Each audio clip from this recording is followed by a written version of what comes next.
2025 में रिलीज हुई इस फिल्म की ज़ॉम्बी सिर्फ तेज ही नहीं है, बल्कि इतने तेज हैं कि दौड़ते हुए हवाई जहाज को भी मिनटों में पकड़ सकते हैं। इतना ही नहीं, कुछ ज़ॉम्बी तो थोड़े बहुत समझदार भी हो गए हैं। वो अपनी सूंघने की शक्ति से हजारों मील दूर दुश्मन को ढूंढ सकते हैं और इंसानों के बनाए मजबूत किले को भी तोड़ सकते हैं। अब ज्यादा बातें नहीं करते, चलिए फिल्म शुरू करते हैं। एक छोटा लड़का घर पर कार्टून देख रहा होता है कि अचानक टीवी का सिग्नल चला जाता है और स्क्रीन पर एक जरूरी खबर आने लगती है। खबर में बताया जाता है कि दुनिया भर में एक अनजान वायरस फैल गया है, जिससे संक्रमित लोग कुछ मिनटों के अंदर भयानक ज़ॉम्बी जैसे बन जाते हैं। क्नॉइस ये वायरस बहुत तेजी से फैलता है और कई शहर तबाह हो चुके हैं। लड़का ये सब ध्यान से देख रहा होता है कि अचानक ऊपर के कमरे से आवाज आती है। वह धरते धरते ऊपर जाकर देखता है तो पता चलता है कि ये उसकी बड़ी बहन का मजाक था। तभी उनके पिता का वीडियो कॉल आता है, जो बाहर ड्यूटी पर है।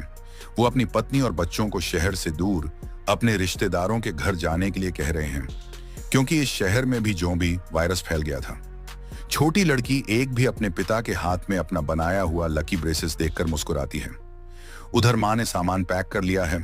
बाहर से लगातार चीखने की आवाजें आ रही हैं, इसलिए वह एक पल भी बर्बाद नहीं करती और अपने दोनों बच्चों को लेकर घर से बाहर निकल जाती है। जैसे ही वे कार में बैठने वाले होते हैं, अचानक एक ज़ॉम्बी मां को पकड़ लेता है। एक भी तुरंत कार के नीचे छिप जाती है और अपनी आंखों से अपने छोटे भाई को ज़ॉम्बी के हाथों मरते हुए देखती है। छोटी लड़की डर से कांप रही होती है और तभी देखती है कि उसकी मां भी एक बेजान ज़ॉम्बी बन चुकी है और उसकी तरफ बढ़ रही है।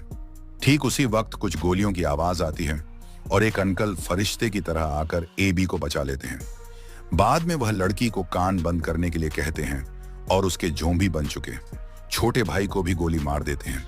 अब इसके बाद 10 साल बीत चुके हैं और ज़ॉम्बी वायरस के कारण इंसानी सभ्यता पूरी तरह से बर्बाद हो चुकी है। कभी शानदार दिखने वाले शहर अब खंडहर बन चुके हैं। छोटी लड़की एबी अब बड़ी हो गई है और अंकल कैशियस ने ट्रेन करके उसे एक जंगल की योद्धा बना दिया है। इतने सालों तक जंगल में रहने के कारण एबी को लोगों के साथ रहने की बहुत इच्छा है। उसकी सबसे बड़ी ख्वाहिश है कि उसे कोई इंसानी बस्ती मिल जाए जहां वह रह सके। हालांकि कैशियस के लिए सबसे अच्छी जगह एक ऐसा सुनसान द्वीप है जो जमीन से दूर हो। तभी रात के अंधेरे में कैशियस बाहर लगे अलार्म की आवाज से जाग जाता है।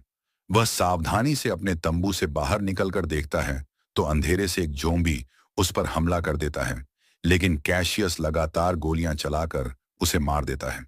दोनों बहुत उदास हैं, क्योंकि ज़ॉम्बी झुंड में रहना पसंद करते हैं और आसपास जरूर और भी ज़ॉम्बीज होंगे। इसलिए सुबह होने से पहले ही वे अपना सामान पैक करके वहां से निकलने की तैयारी करते हैं। तभी रास्ते में उनके गोरे हिनहिनाने लगते हैं। कैशियस समझ जाता है कि खतरा नजदीक है। दोनों चारों तरफ देखते हैं तो दूर एक जीप ज़ॉम्बी से घिरी हुई दिखाई देती है। कैशियस पहले तो ध्यान नहीं देना चाहता, लेकिन बिना कुछ कहे गोली चला देती है, इसलिए मजबूरी में उन्हें बाकी ज़ॉम्बी को भी मारना पड़ता है। फिर दोनों जब जीप के पास जाते हैं और वहां से जरूरी सामान लेने लगते हैं, कैशियस मरे हुए आदमी के जूते ले लेता है और जैसे ही वो उन्हें पहनता है, उसे कार के अंदर से वॉकी टॉकी की आवाज सुनाई देती है। पता चलता है कि मरे हुए लोगों के और भी साथी हैं। कैशियस तुरंत वहां से निकलना चाहता है, लेकिन अगले ही पल कुछ एसयूवी गाड़ियां तेजी से आती हैं और बहुत सारे हथियारबंद लोग उन्हें घेर लेते हैं। कुछ लोग कैशियस के उतारे हुए जूते ढूंढ निकालते हैं, जिससे उन्हें लगता है कि इन्होंने ही इनके साथियों को मारा है। जब दोनों तरफ तनाव बढ़ रहा होता है, तभी एक गर्भवती महिला कार से उतरती है और अपने साथियों से एक भी और कैशियस को छोड़ने के लिए कहती है। तभी काला घोड़ा फिर से चेतावनी देता है और अगले ही पल दूर जंगल से दहाड़ने की आवाज आती है। बहुत सारे ज़ॉम्बी बाढ़ की तरह चारों तरफ से घाटी की दीवारों की तरफ बढ़ने लगते हैं। लोगों के पास भागने का वक्त नहीं होता, इसलिए वे हथियार निकालकर वहीं मुकाबला करते हैं। एक महिला ज़ॉम्बी में सोचने की शक्ति थी और वो अपने साथियों को लड़ते हुए देख रही थी। बचे हुए लोगों के पास छिपने की कोई जगह नहीं होती और जल्द ही उनकी संख्या कम होने लगती है।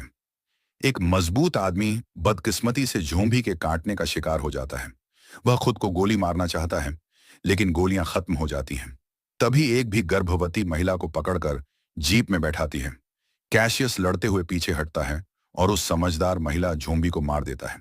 फिर वह तेजी से गाड़ी चलाकर ज़ॉम्बी के झुंड से बाहर निकल जाता है। एक काले चेहरे वाला झोंबी उस मरी हुई महिला झोंबी को देखकर ऐसे दहाड़ता है कि जैसे उसकी पत्नी मर गई हो। उधर कैशियस गर्भवती महिला और उसके पति को झोंबी से बचाकर ले जाता है। पूछने पर पता चलता है कि यह बचे हुए लोग शिपटाउन नाम की एक सुरक्षित जगह पर जाना चाहते थे। ये सुनकर एक भी बहुत खुश होती है, क्योंकि यही तो वह जगह है जहां वह हमेशा से जाना चाहती थी। दिशा तय करने के बाद कैशलेस गाड़ी चलाने वाला होता है कि गाड़ी बीच रास्ते में खराब हो जाती है। गर्भवती महिला का पति नीचे उतरकर अपना परिचय देता है। उसका नाम डेविड है और वह एक मैकेनिक है, लेकिन पार्ट्स की कमी के कारण वह इस गाड़ी को ठीक नहीं कर पाएगा। मजबूरी में कैशियस और बाकी लोग पैदल ही आगे बढ़ने का फैसला करते हैं। वे पहाड़ी रास्ते से सीधे आगे बढ़ते हैं और जल्द ही एपी के जन्मस्थान के शहर पहुंच जाते हैं।